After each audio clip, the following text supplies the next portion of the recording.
Heri njema.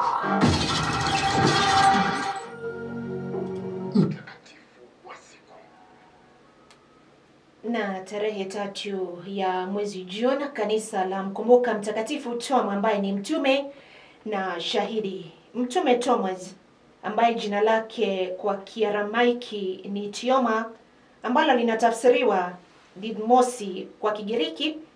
Maana yake pacha alikuwa mvuvi ziwa Galilaya ambaye hakuwa na elimu yoyote. Aliitwa na Bwana Yesu kuwa mmoja wapo wa mitume 12. Upendo wa Toma kwa Bwana wake tunauona wazi wakati alipokuwa tayari kwenda na Yesu nyumbani kwa Lazaro aliyekufa, ingawa mitume wengine waliogopa kupigwa kwa mawe na Wayahudi wa Yudea. Yeye alisema, twende pamoja nawe ili tukafe pamoja naye, kama ilivyoandikwa kwenye Injili ya Mtakatifu Luka sura 11 mstari 16. Maneno yake katika karamu ya mwisho, Bwana, hatujui uendako, tunawezaje kuijua njia?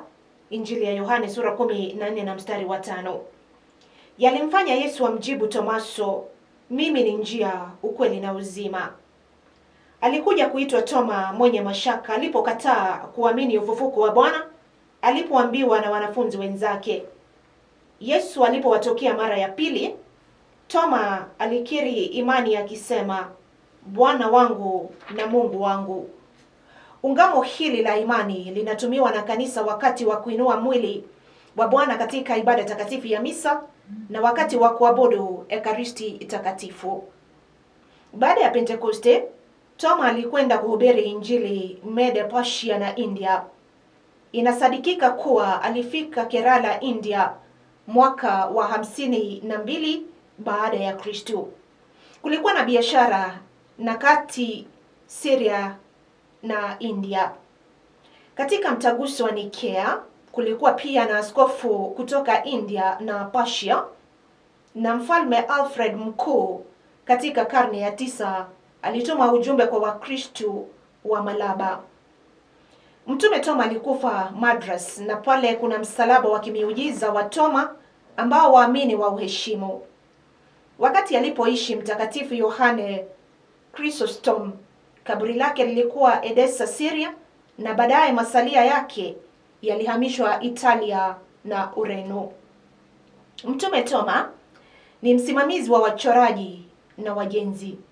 Inasadikika kuwa mfalme mmoja wa India alimpa Toma fedha nyingi kwa ajili ya kujenga jumba la kifahari, lakini akamshauri ajiwekee hazina yake mbinguni kwa kugawa zile fedha kwa maskini. Mtume Toma alitangazwa kuwa mtume wa India na Papa Paulo wa 6 mwaka wa 1972. Tafakari. Kuona mashaka kwa Toma juu ya ufufuko wa Bwana kunatusaidia sisi kuamini zaidi ufufuko wa Bwana kuliko ushuhuda wa mitume wengine. Maneno ya Mtakatifu Gregory Mkuu. Mtakatifu Toma, utuombee.